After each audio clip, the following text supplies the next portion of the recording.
Muy bien, bienvenidos en esta noche a nuestro estudio bíblico del libro de Romanos.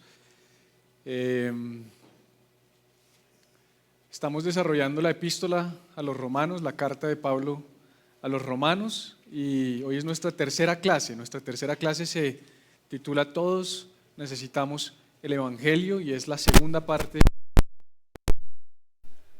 de este tema, de esta enseñanza. Todos necesitamos el Evangelio, y vamos a cubrir en el día de hoy de Romanos capítulo 2, versículo 1 a Romanos capítulo 3, versículo 20, es decir, vamos a cubrir mucho terreno, porque si recuerdan, en las dos clases anteriores que hemos tenido, cubrimos todo Romanos capítulo 1. En las dos clases cubrimos Romanos capítulo 1.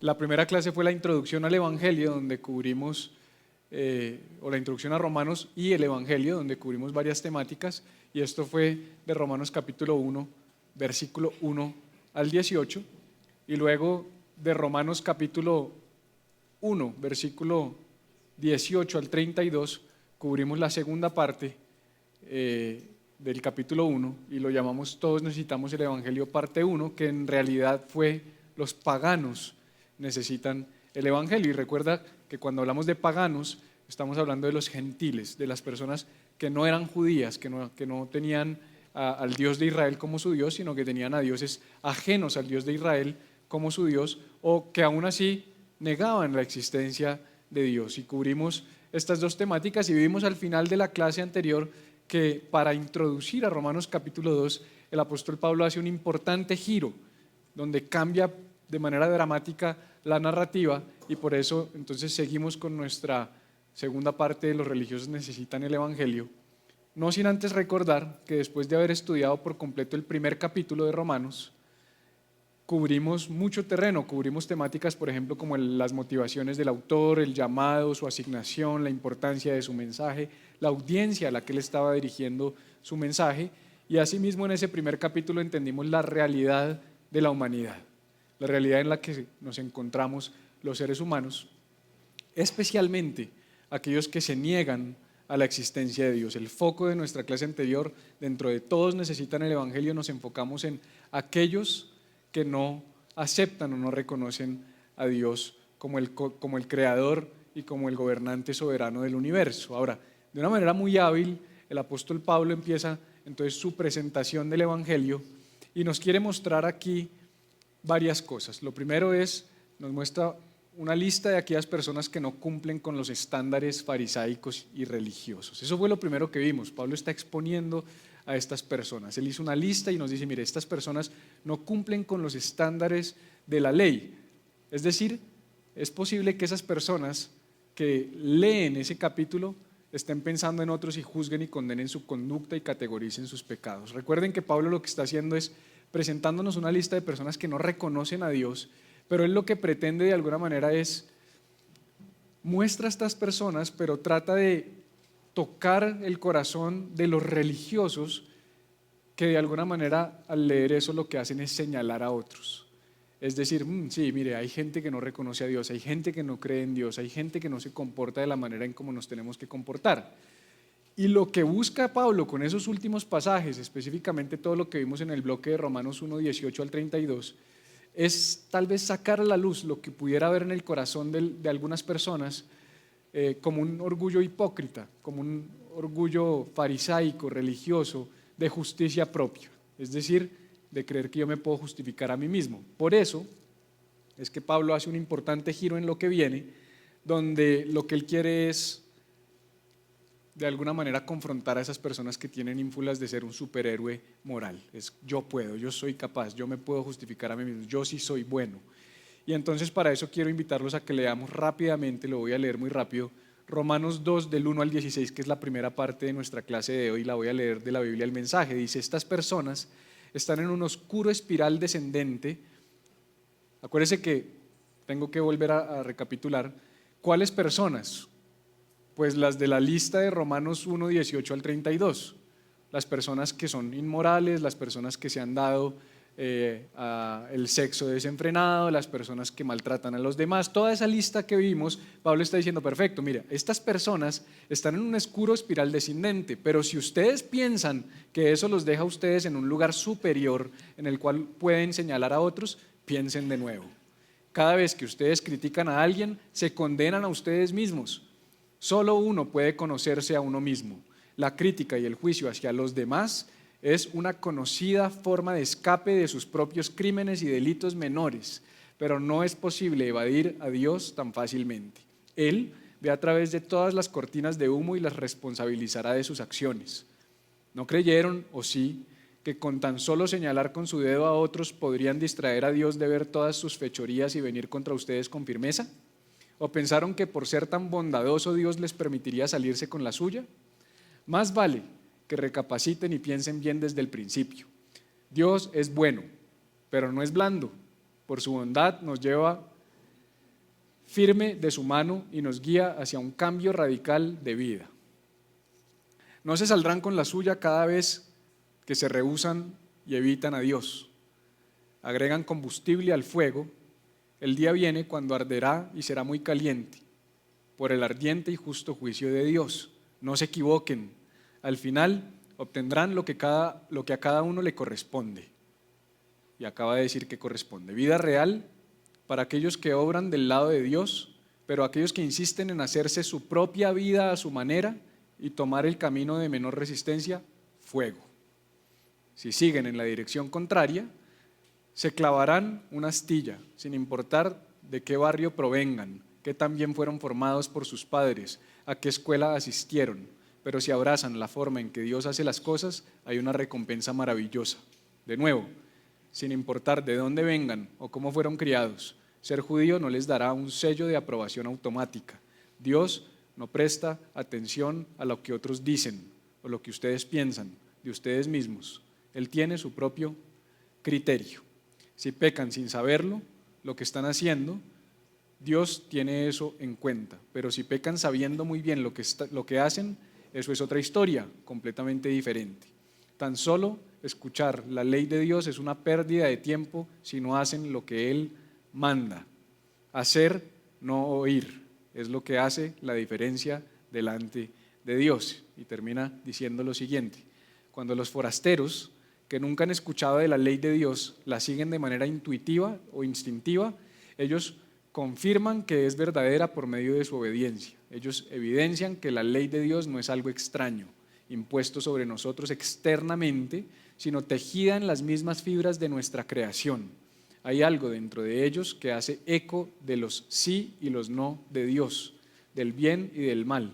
Su respuesta a los sí y los no de Dios será de conocimiento público, el día que Dios declare su decisión final sobre cada hombre y mujer. El mensaje de Dios que yo proclamo por medio de Jesucristo toma en consideración todas estas diferencias. Vamos entonces a estudiar en profundidad esto que acabamos de leer.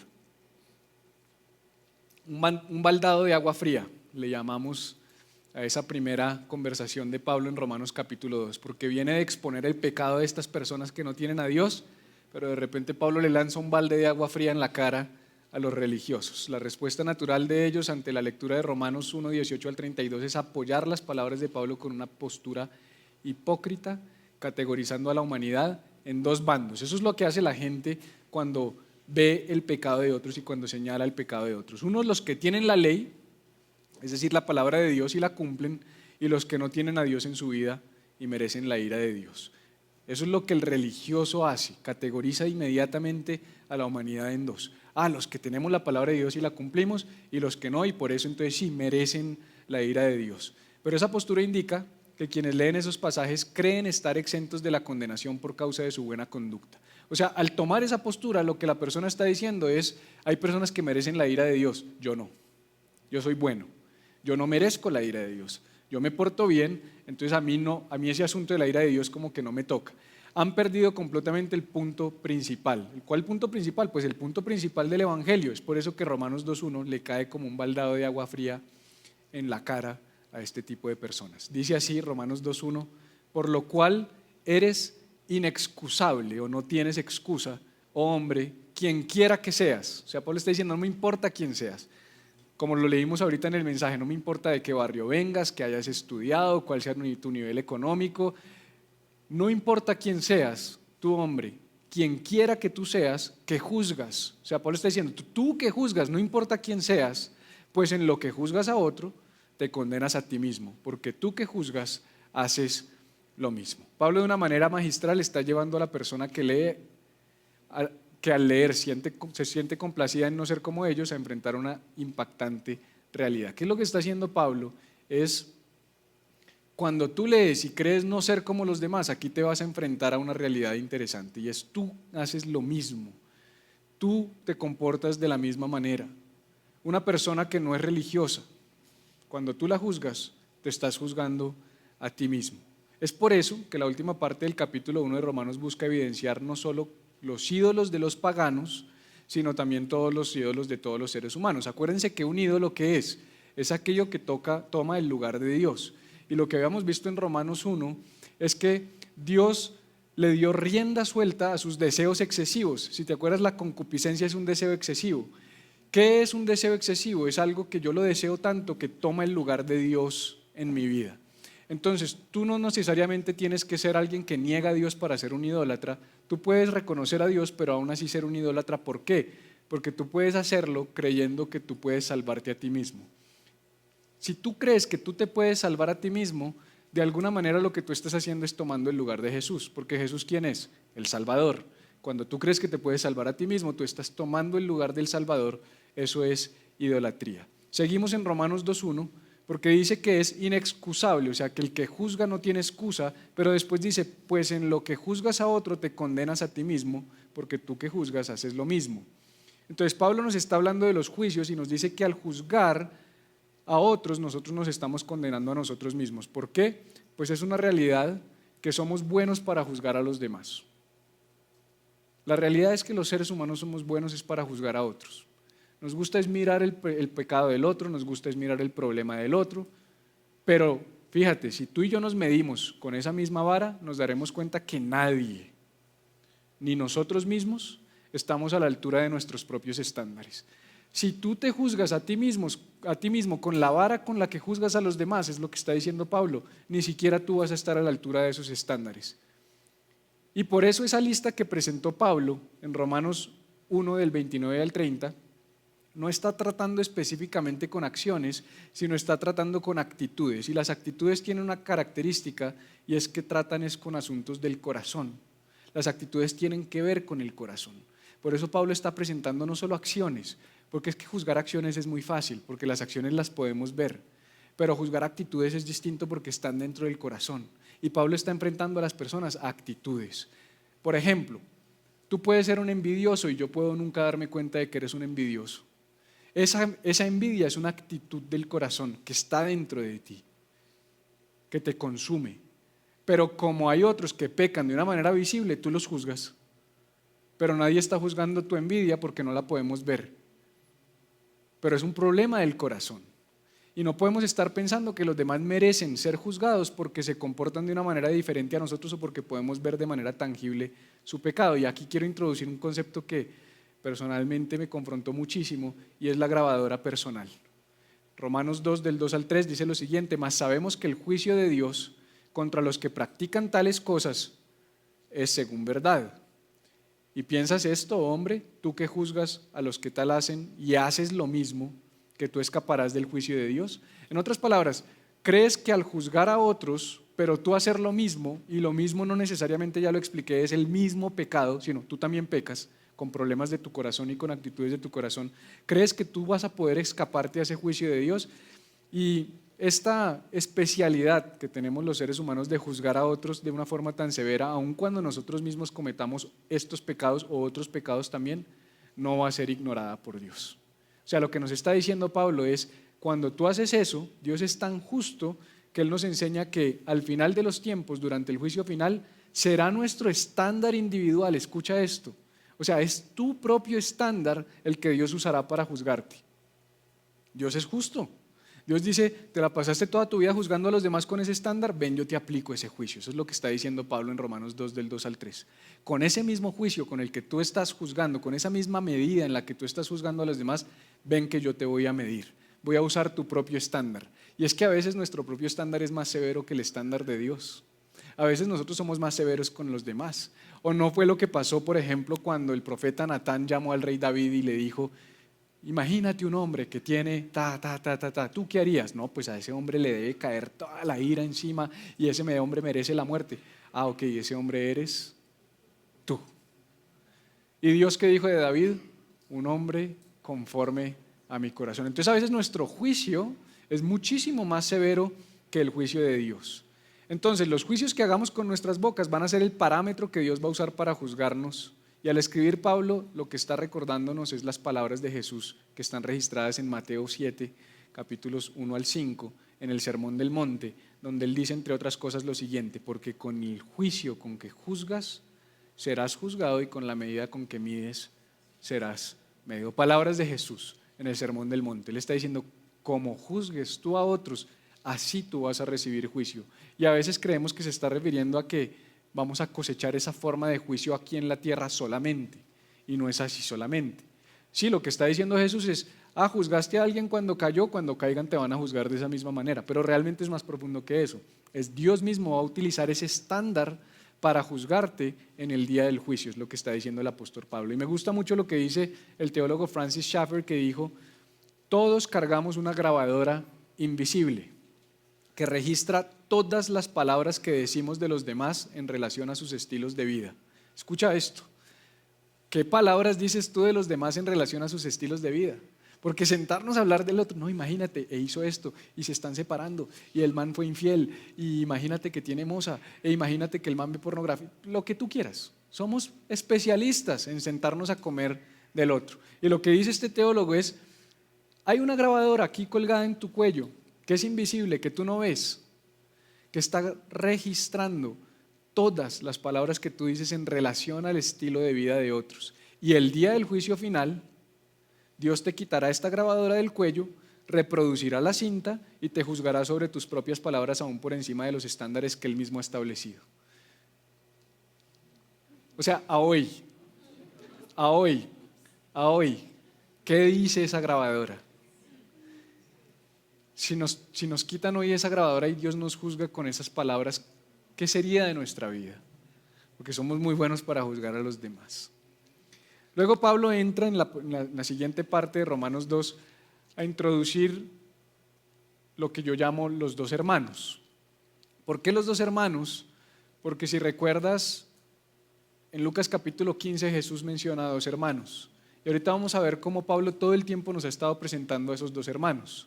Dice así, o menospreciáis las riquezas de su benignidad, paciencia y longanimidad, ignorando que su benignidad te guía al arrepentimiento, pero por tu dureza y por tu corazón no arrepentido, atesoras para ti mismo ira para el día de la ira y de la revelación del justo juicio de Dios. Recuerde que Pablo en Romanos 2 le está hablando a los religiosos, Pablo le está hablando a los judíos. En el primer capítulo le estaba hablando a los paganos, pero ahorita le está hablando a personas que tienen a Dios en su corazón, que tienen la ley de Dios, que conocen la palabra de Dios. Entonces, aquí tenemos que empezar a entender que Pablo está dividiendo en dos partes a la humanidad. Los de la primera parte, que son los que denominamos los paganos, y los de la segunda, que denominamos los judíos, pero que realmente son un cuadro de las personas sin Dios y de las personas con Dios, de las personas sin religión y de las personas con religión. Entonces, una persona religiosa reconoce a Dios, pero no cree tener necesidad de Él. Es tremendo lo que está diciendo en Romanos 2, porque el religioso cree en Dios, pero todo su sistema de creencias se fundamenta en obras y en acciones para poder alcanzarlo y agradarlo. En otras palabras, yo no necesito a Dios, yo lo reconozco, pero yo tengo que hacer todo en mis fuerzas para poder alcanzar a Dios. Esto lo manifiesta por medio de su justicia propia, la justicia propia que es creerse justo por sus propias obras. El religioso cree que es en sus fuerzas, es en sus capacidades, es en su buen comportamiento, es en su buena conducta, es por sus buenas acciones que puede ser justo. Acuérdense que la justicia es una declaración legal y posicional, ahorita vamos a hablar de eso, ser justo delante de Dios. Les he hablado ya en otros contextos, en prédicas dominicales, que la palabra justicia en inglés es righteousness y tiene que ver con right standing delante de Dios. Right standing es estar bien parado delante de Dios. La justicia quiere decir eso, estar bien parado delante de Dios. En otras palabras, el término de justicia es un término posicional. ¿Cómo estás tú delante de Dios? ¿Qué tan bien parado estás delante de Dios? Pues el religioso dice, estoy bien parado. Yo estoy bien parado con Dios. ¿Por qué? Porque no le echo mal a nadie, porque no robo, porque no mato, porque no digo mentiras, porque regalo cosas a fundaciones. Entonces creo que es por medio de mis buenas acciones que yo puedo justificarme a mí mismo. Y alguien que no reconoce su pecado, porque estoy bien parado, alguien que no reconoce su pecado, cree no necesitar la justicia de Dios y nunca procederá al arrepentimiento.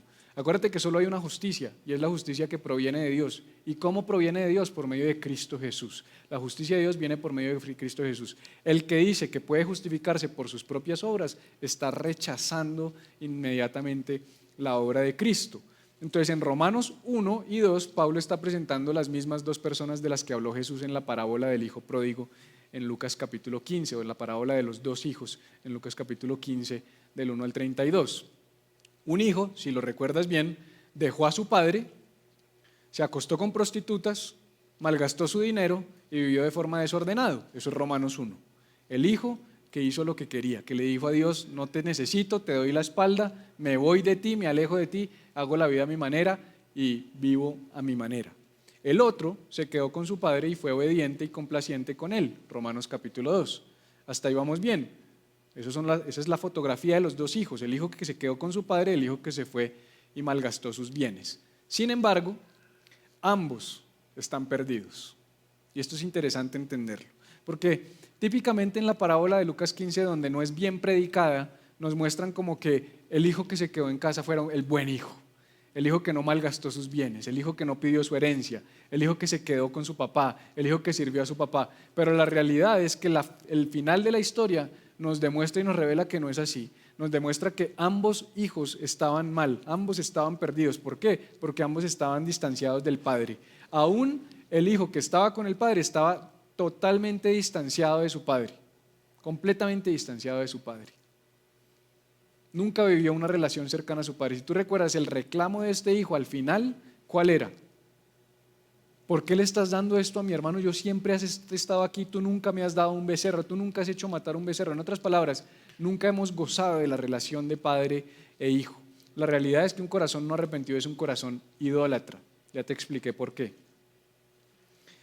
Y fíjate lo que dice acá: al hacer esto, atesoras para ti mismo ira para el día de la ira y de la revelación del justo juicio de Dios. En otras palabras, tenemos que entender que tanto las personas que tienen a Dios como las que no tienen a Dios necesitan la justicia de Dios y necesitan la salvación. Los paganos y los religiosos necesitan el evangelio por igual. Y eso es lo que está diciendo Pablo en estos versos, que la gente religiosa necesita el evangelio tanto como la gente no religiosa y que los religiosos huyen del evangelio tanto como los que ignoran a Dios. Esto es revelador, porque entender que la gente religiosa también está huyendo del evangelio es entender que creer que me puedo justificar por mis propios medios es tan malo como negar la existencia de Dios, porque el evangelio se trata de la justificación por medio de la fe en Cristo Jesús. Depender de los mandamientos para nuestra salvación muestra la misma autosuficiencia y el mismo rechazo a Dios que cuando decidimos ignorarlo.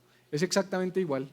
El religioso está ignorando la justicia de Dios tanto como el que decide irse y darle la espalda a Dios.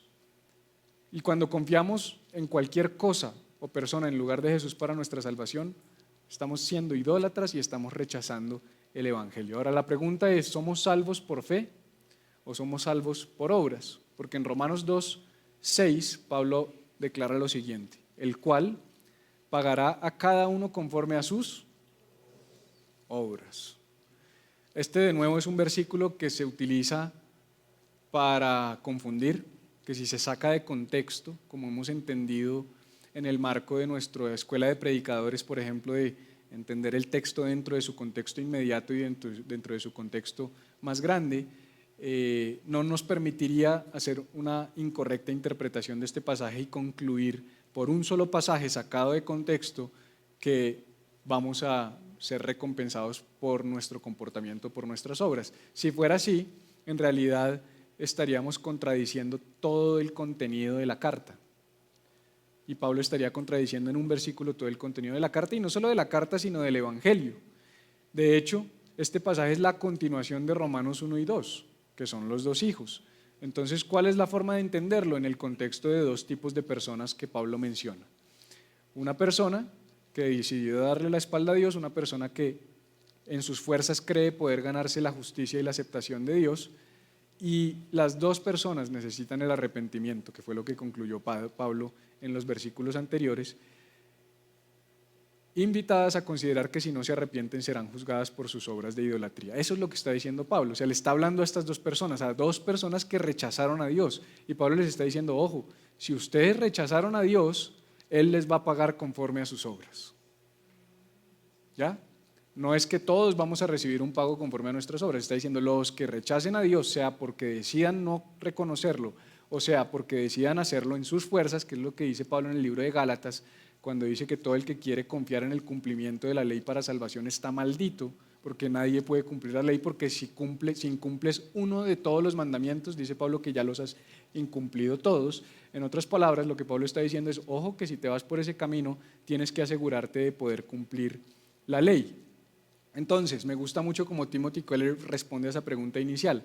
¿Las obras salvan o la salvación produce obras? Dice Timothy Keller. ¿Es por obras o es por fe? Pues Timothy Keller dice lo siguiente, y me adhiero perfectamente a su descripción, y es un árbol de manzanas. En un árbol de manzanas, las manzanas, léase las obras, son la prueba de que el árbol está vivo, es decir, es salvo.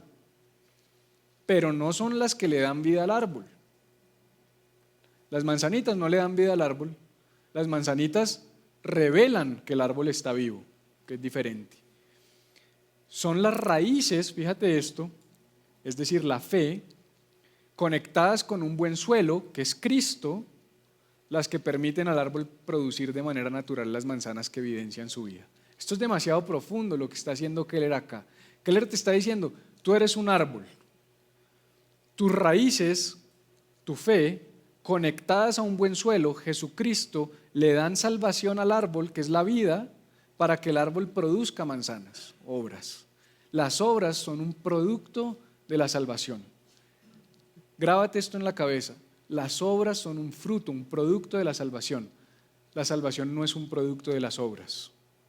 La teología correcta nos dice que las obras son un fruto de la salvación. Esto se complementa perfectamente con otro escrito de Pablo muy famoso en el libro de los Efesios, Efesios capítulo 2, versículos 8 en adelante, porque por gracia sois salvos por medio de la fe, las raíces conectadas, no por obras para que nadie se gloríe. Y después dice algo tremendo, porque somos hechura suya, creados en Cristo Jesús para, ¿qué es el para? Una razón, una consecuencia, para buenas obras, las cuales Dios preparó de antemano para que anduviésemos en ellas. Las obras son un fruto de haber conectado con el suelo correcto.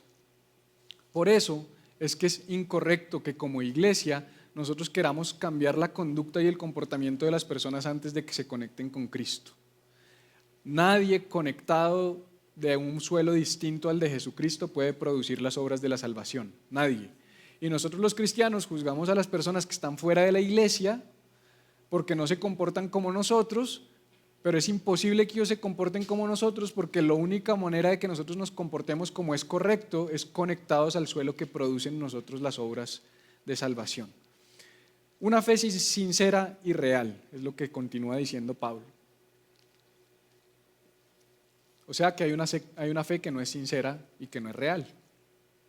Vida eterna, porque él dice, él va a pagar conforme a sus obras. Y dice, vida eterna a los que perseverando en el bien hacer buscan gloria y honra e inmortalidad, pero ira y enojo a los que son contenciosos y no obedecen a la verdad, sino que obedecen a la injusticia, tribulación y angustia sobre todo ser humano que hace lo malo, el judío primeramente y también el griego, pero gloria y honra y paz a todo el que hace lo bueno, al judío primeramente y también al griego, porque no hay acepción de personas para con Dios. Entonces, la primera parte que dice vida eterna a los que preservando en el bien hacer buscan gloria y honra e inmortalidad, entendiendo que una fe sincera y real es la que produce obras, que fue lo que acabamos de explicar, es una fe sincera y real, arraigada en Cristo, la que produce en nosotros obras, entonces hay un importante fin de estas obras. Las obras, que son un producto de la fe, tienen un fin en sí mismo, que es ¿cuál?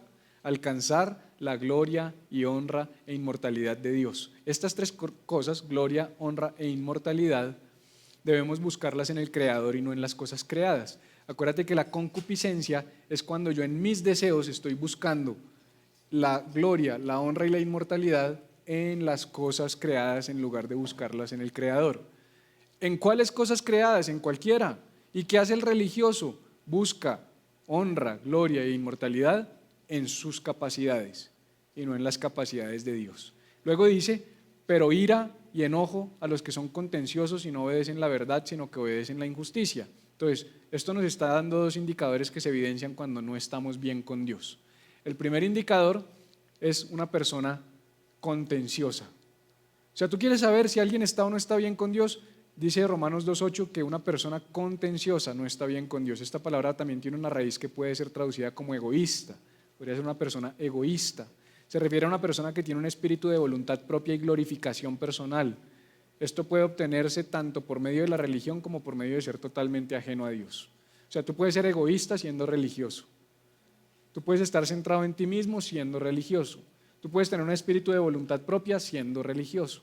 Y puedes hacerlos sin ser religioso. Y número dos, una persona que no obedece la verdad, sino que obedece la injusticia. Si recuerdas qué es la injusticia, es la destrucción de la relación horizontal con las personas. Eso es la injusticia, porque la impiedad es la destrucción de la relación vertical. Esto habla de alguien que no tiene ningún anhelo por ser instruido por la voluntad de Dios y aprender de ella. Y termina diciendo, tribulación y angustia, sobre todo ser humano que hace lo malo, el judío primeramente y también el griego, pero gloria y honra y paz a todo el que hace lo bueno, al judío primeramente y también al griego. Es una redundancia de lo anterior. Está diciendo exactamente lo mismo de Romanos 2:9 al 11 que allá había dicho en Romanos 8 y revela adicionalmente una verdad muy importante, y es que en Dios no hay favoritismos. La sentencia es imparcial para aquellos que han decidido rechazar su justicia, que es lo que dice aquí en Romanos 2:11, que dice, porque no hay acepción de personas para con Dios. Esto es importante que entendamos. Todo el que rechaza su injusticia va a tener una sentencia imparcial por parte de Dios. Todos vamos a ser juzgados de manera imparcial. O sea, aquí estamos todos nosotros, igualitos delante de Dios. No va a haber diferencias. Y eso es lo que dice Romanos 2, del 12 al 15.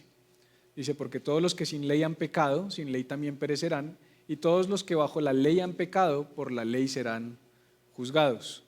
Porque no son los oidores de la ley los justos ante Dios, sino los hacedores de la ley serán justificados. Ojo, ahorita lo vamos a hablar. ¿Me puedo entonces justificar por medio de hacer la ley? Es lo que está diciendo Pablo. Ahorita respondemos. Porque cuando los gentiles que no tienen ley hacen por naturaleza lo que es de la ley, estos aunque no tengan ley son ley para sí mismos, mostrando la obra de la ley escrita en sus corazones, dando testimonio de su conciencia y acusándoles o defendiéndoles sus razonamientos. Entonces, en Romanos 2 del 12 al 13, Pablo hace una importante advertencia tanto a los que conocen la ley como a los que no la conocen, y dice que ambos serán juzgados, pero dice que es peligroso escuchar la ley sin cumplirla. Es peligroso ser una persona que se expone a la ley de Dios y no querer cumplirla. John Stott, un teólogo, dice, no creas que conocer la ley de Dios sirve de algo. El único camino a la justicia por medio de la ley es obedecerla. ¿Y realmente puedes afirmar que siempre obedeces toda la ley de Dios en todas las cosas? Esa es una buena pregunta. O sea, yo puedo decir siempre en todas las cosas, en todo momento cumplo la ley de Dios. Porque si eso fuera así, pues este pasaje tiene sentido. Los hacedores de la ley serán justificados. Pues te voy a responder, sí te puedes justificar cumpliendo la ley. Claro que sí. El problema es que no hay nadie que pueda cumplirla. Entonces, es posible, pero es imposible. ¿Para qué vino Jesús entonces? O sea, si tú y yo nos pudiéramos justificar por la ley, ¿para qué vino Jesús? Jesús habría muerto en vano. Con que un hombre se pudiera justificar. Es la frase que yo tengo en mi oficina: What one man can do, another can do. Lo que un hombre puede hacer, otro puede hacer. Yo la tomo como modo de vida, es mi inspiración, es parte de mi filosofía de vida. Cuando yo veo a alguien lograr algo, yo digo: si él pudo, yo puedo. Porque todos fuimos hechos iguales delante de Dios, porque tenemos las mismas capacidades. O sea, en términos generales, todos los seres humanos fuimos creados iguales, con las mismas capacidades. Sí, hay dones, hay talentos, hay habilidades, pero en términos generales, lo que nos está diciendo eso es: yo lo podría lograr. Entonces, con que hubiera un hombre que lo pudiera lograr, ya Jesús vino en vano. Pero como no había ninguno que lo pudiera lograr, por eso vino Jesús. Y en los siguientes versículos, Pablo está presentando una categoría nueva de personas, que es interesante. Primero habla de los que se exponen a la ley, o sea, los religiosos. Y dice: ok, si tú te expones a la ley, más te vale que la cumplas. Si tú crees que es por medio de exponerte a la ley, entonces cúmplela, obedécela. Y además les dice a los religiosos, fíjate, hay otra categoría: gentiles que obedecen la ley sin conocerla. O sea, está hablando de unas personas que no tienen la ley. ¿Conoces personas que se comportan mejor que los cristianos y que no son cristianos? Yo sí, muchas.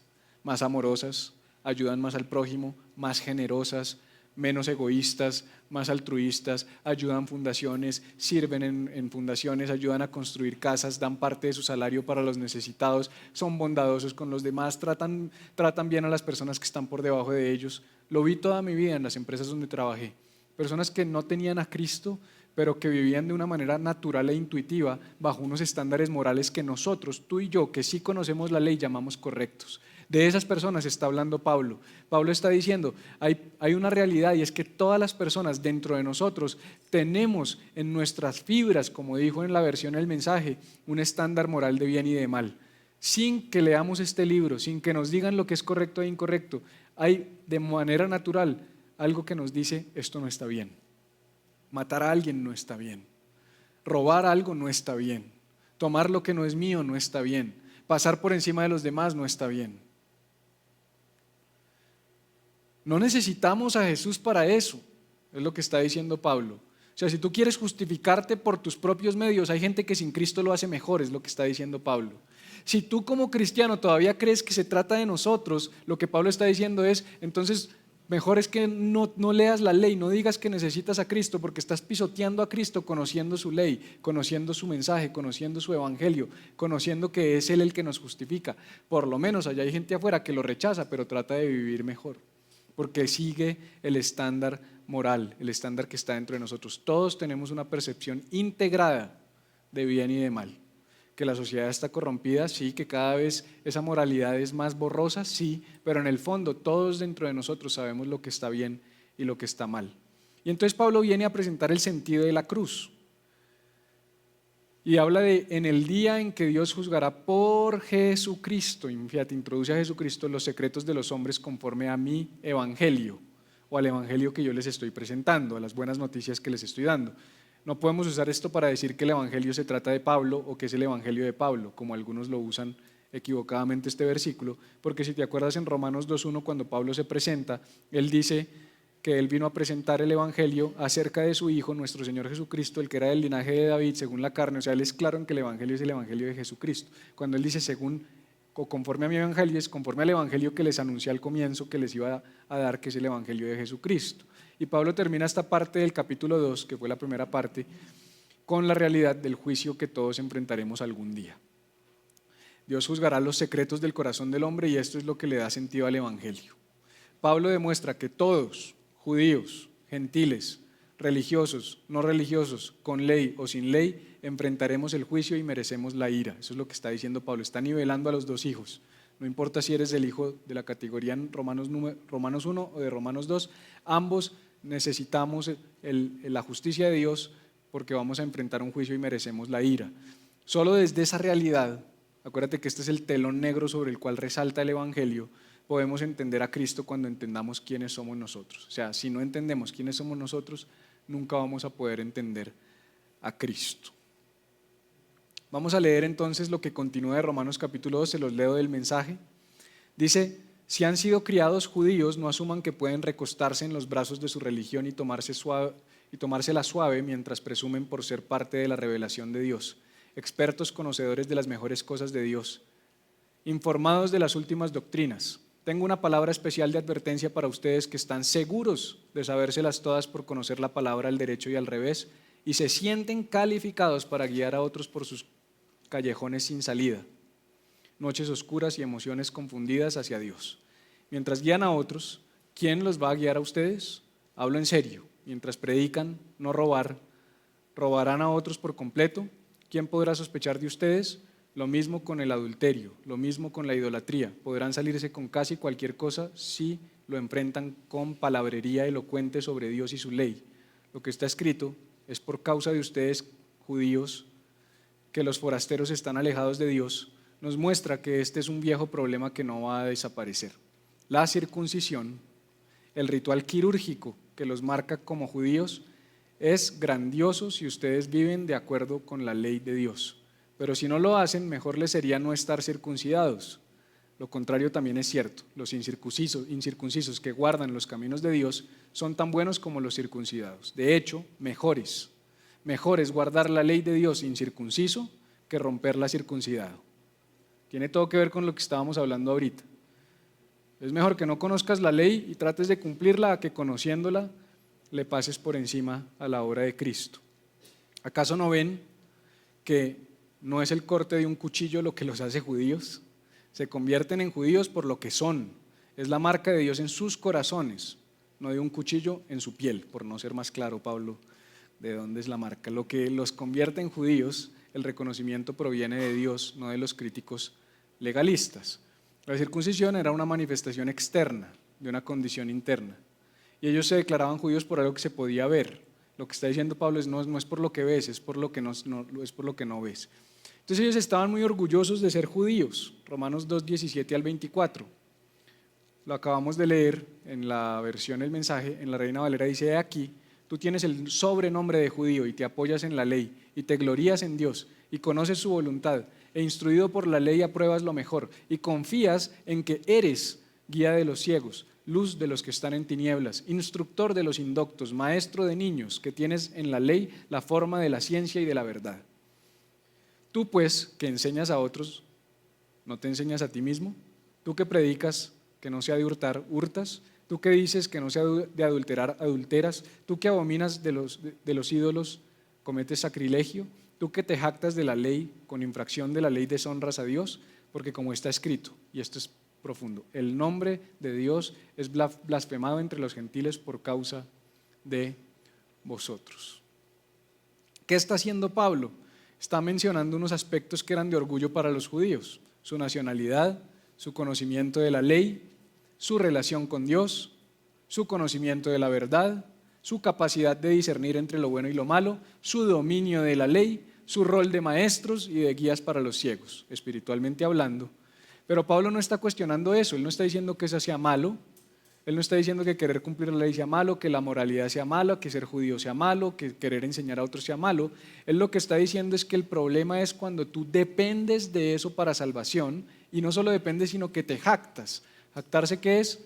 Creérselas, sacar pecho, creer que yo soy bueno. Y recuerda, hay otro problema, como ya lo hemos visto, nadie puede afirmar que siempre cumple la ley de Dios en todas las cosas. Sin embargo, muchos religiosos abordan su moralidad como si fueran perfectos y se jactan de ella creyéndose superiores a los demás. El problema del religioso es que cree que sus estándares morales los ponen por encima de los demás. Y no hay nadie peor para el cristianismo que un cristiano tibio. Es lo que dice el libro de Apocalipsis: por cuanto eres tibio, te vomitaré, te escupiré de mi boca. Porque acuérdate, es muy fácil leer esto y decir: uy, sí, los judíos. Bueno, los judíos eran los religiosos de la época. ¿Sabes cuáles son los religiosos de la época? Se llaman cristianos, o nos llamamos cristianos. Esa es la religión de hoy. Hoy nosotros somos el equivalente del pueblo judío en ese tiempo, los que creíamos sabernos la ley, que recitamos la palabra. Pon un comentario en Facebook y mira a ver cuántos cristianos te tiran piedra. Y tus amigos del mundo ni se meten en ese asunto. porque los religiosos creemos tener la verdad absoluta. Tú pues que enseñas a otros, te enseñas a ti mismo. Tú que predicas, no se ha de hurtar, hurtas, porque como está escrito, el nombre de Dios es blasfemado entre los gentiles por causa de vosotros, pues en verdad la circuncisión aprovecha si guardas la ley. Y empieza a hablar de todo esto. Ya hablamos de eso, pero este es un llamado a todos nosotros como cristianos. Debemos asegurarnos de vivir lo que aprendemos. O sea, esto no se trata de llenarnos de conocimiento, se trata de vivir lo que estamos aprendiendo. Y fíjate esto, necesitas aplicar el Evangelio antes que querer predicarlo a los demás. Todo esto lo hemos hablado en nuestra escuela de predicadores. Hemos dicho, el predicador primero debe aplicar la palabra a su vida antes de querer o pretender aplicarla a los demás. Tú pues que enseñas a otros, no te enseñas a ti mismo. El riesgo de un cristiano que enseña a otros pero no aplica lo que enseña es, como dice Romanos 2:24, que los gentiles, es decir, aquellos que no conocen a Jesús, blasfemen su nombre por causa de nuestro mal testimonio. Eso se llama una incoherencia. Y es por eso que en los siguientes versículos Pablo cuestiona la efectividad de la circuncisión. O sea, él está introduciendo un término, él está hablando de la circuncisión. Después de que dice, por causa de ustedes, los que proclaman la ley y no la cumplen, los gentiles no quieren saber nada de Dios y están blasfemando en contra de Dios. ¿Por qué? Porque la circuncisión era una señal cultural de un pacto de Dios con su pueblo y también era una ceremonia mediante la cual el judío era instalado dentro de esa comunidad. Ahora, si eso era la circuncisión, ¿qué pasa si nosotros cambiamos esta palabra circuncisión por ejemplo, bautismo o membresía de la iglesia o diezmos y ofrendas? Entonces, en lugar de decir en el 25, pues en verdad la circuncisión aprovecha si guardas la ley, pues en verdad el bautismo aprovecha, en verdad diezmar y ofrendar aprovecha, en verdad ser miembro de la comunidad aprovecha, en verdad saberte la palabra de memoria o discipularte o todas las cosas que nosotros hacemos que son una señal de nuestra fe y que nos jactamos de ellas, servirían si guardáramos la ley. Lo que está diciendo Pablo es, todo eso que haces serviría si te comportaras de acuerdo a lo que lees, si aplicas lo que lees, si procuras vivir lo que lees. Y por eso concluye Pablo diciendo, todos necesitamos el Evangelio. Y esto ya nos introduce en Romanos capítulo 3, versículo del 1 al 20. Y para eso te lo voy a leer y ya vamos a terminar. Así que, ¿cuál es la diferencia entre un judío y alguien que no lo es? Dice Pablo. O alguien que ha sido entrenado en los caminos de Dios y alguien que no. Pues resulta que hay una gran diferencia, pero no la diferencia que muchos han asumido que hay. Primero está el asunto de haber sido puestos a cargo de documentar, escribir y portar las Sagradas Escrituras con la revelación de Dios. Así que, ¿qué tal que en la tarea de hacer esto algunos judíos hayan abandonado su labor? Dios no los abandonó a ellos. ¿Creen acaso que su falta de fe cancela la fidelidad de Dios? Nunca en la vida. Dependan en Dios. Dios cumple su palabra aun cuando todo el mundo mienta entre dientes. Las Escrituras dicen lo mismo. Tu palabra permanece veloz y verdadera. El rechazo no te perturba. Pero si nuestras malas acciones solo resaltan y confirman la bondad de Dios, no deberíamos encomendarnos a ayudar a otros, dado que nuestras malas palabras no alcanzan a hacer mella en sus buenas palabras. ¿No es incorrecto que Dios nos ponga contra la pared y nos haga responsables por nuestras palabras? Estas preguntas me vienen a mente. Las respuestas a estas preguntas es no. Un enfático no. ¿Cómo más se podrán arreglar las cosas si Dios no las endereza? Es simplemente perverso decir, si mis mentiras sirven para mostrar de manera más gloriosa la verdad de Dios, ¿por qué culparme a mí? Estoy haciéndole un favor a Dios. Algunas personas están de hecho tratando de poner tales palabras en cuestión en nuestras bocas. Dicen que nosotros estamos declarando que mientras más mal hagamos, más bien hace Dios. Así que hagamos el mal. Esto es una gran calumnia. Estoy seguro que todos ustedes estarán de acuerdo conmigo. Así que, ¿dónde nos deja esto? ¿Tendremos nosotros los judíos un mejor trato que el resto? Realmente no. Básicamente todos nosotros, judíos o extranjeros, empezamos en igualdad de condiciones. Lo que me permite decir que todos iniciamos como pecadores. Las Escrituras no dejan duda alguna acerca de esto. Y entonces recita un pasaje y dice, no hay nadie viviendo correctamente, no No hay uno solo, nadie que conozca la meta, nadie alerta por Dios, todos han tomado el camino incorrecto, todos se han aventurado por callejones sin salida, nadie está viviendo bien, no puede hallar uno solo, sus gargantas son tumbas abiertas, sus lenguas resbaladizas como avalanchas de lodo, cada palabra que ellos hablan está teñida con veneno, ellos abren sus bocas y contaminan el aire, se han postulado al concurso de pecador del año, ensucian la tierra con quebranto y ruina, no tienen idea alguna de convivir con Dios, jamás le dan a Dios tiempo en su día. Es absolutamente claro que todo lo que está escrito en estas escrituras no es lo que Dios dice acerca de otros, sino de nosotros, para quienes estas escrituras fueron escritas en primer lugar. Y es muy claro, o no, que nosotros somos pecadores, cada uno de nosotros montados en el mismo barco que se hunde que todos los demás.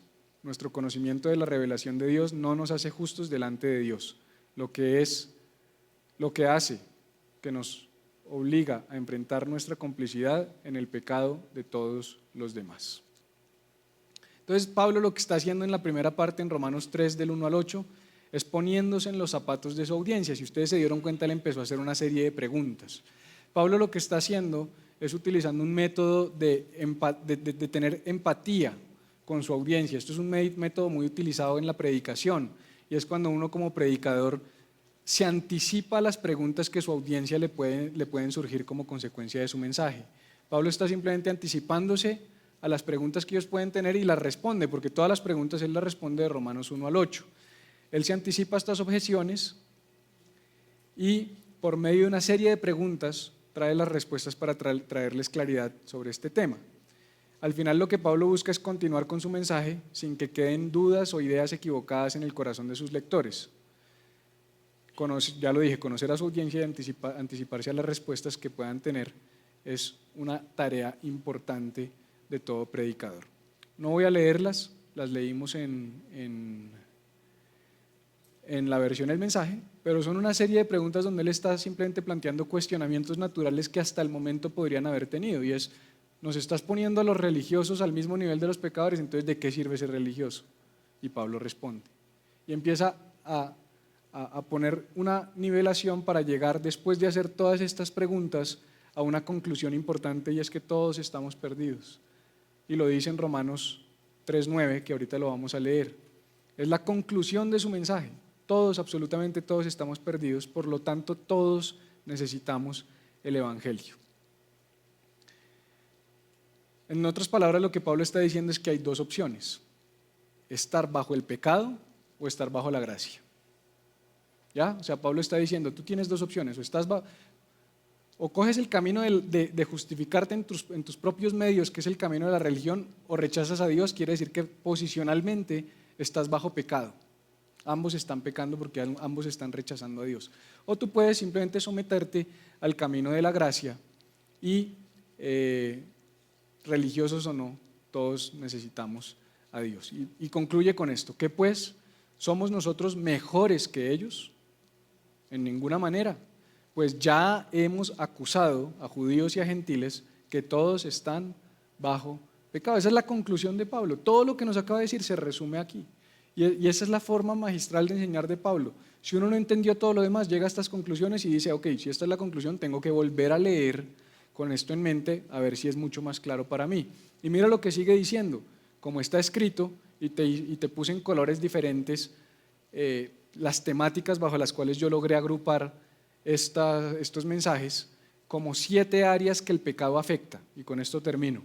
Pablo nos cierra diciendo: después de presentar mi tesis y el centro de mi mensaje, y es que todos, religiosos o judíos, necesitamos el Evangelio de Jesucristo porque todos estamos bajo pecado, quiero mostrarte, dice Pablo, 7 áreas que el pecado afecta. Y ya te voy a decir cuáles son, pero te las voy a leer primero a ver si tú las identificas antes de que yo te las dé. Y dice, como está escrito: no hay justo ni aun uno, no hay quien entienda, no hay quien busque a Dios. Primera área. Todos se desviaron, a una se hicieron inútiles, no hay quien haga lo bueno, no hay ni siquiera uno. Segunda. Sepulcro abierto es su garganta, con su lengua engañan, veneno de áspides debajo de sus labios, su boca está llena de maldición y de amargura. Tercera. Sus pies se apresuran para derramar sangre, quebranto y desventura hay en sus caminos y no conocieron camino de paz. y no hay temor de Dios delante de sus ojos. Míralas acá. Dice de Romanos 3:10, habla de nuestra posición legal.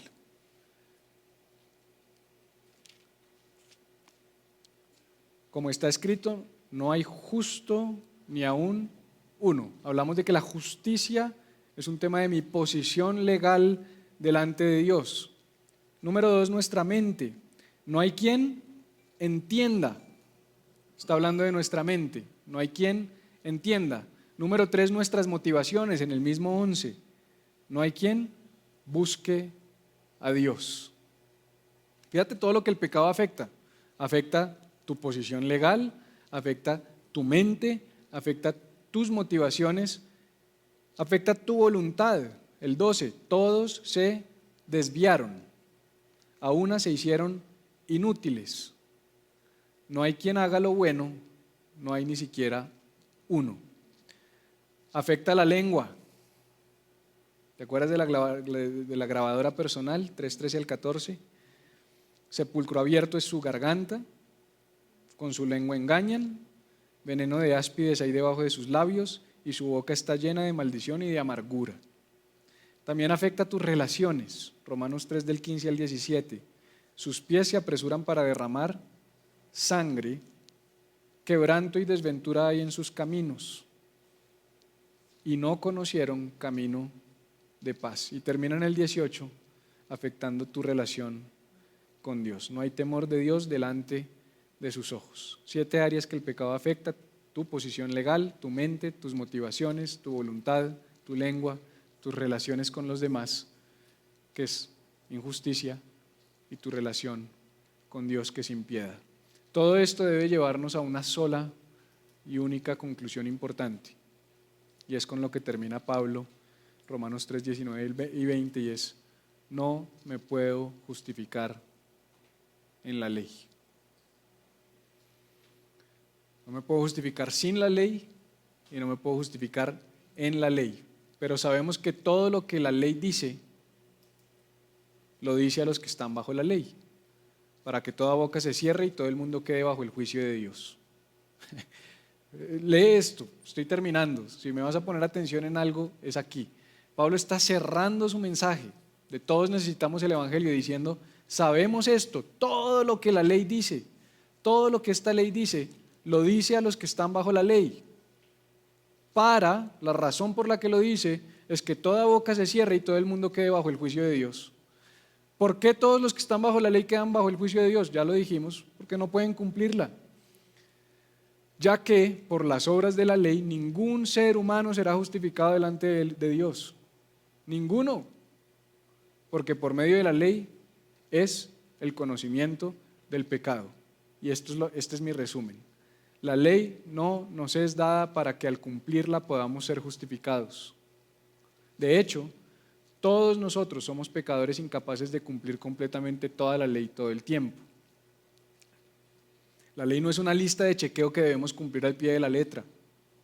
Es más bien un estándar que no alcanzamos mediante el cual cobramos conciencia del pecado.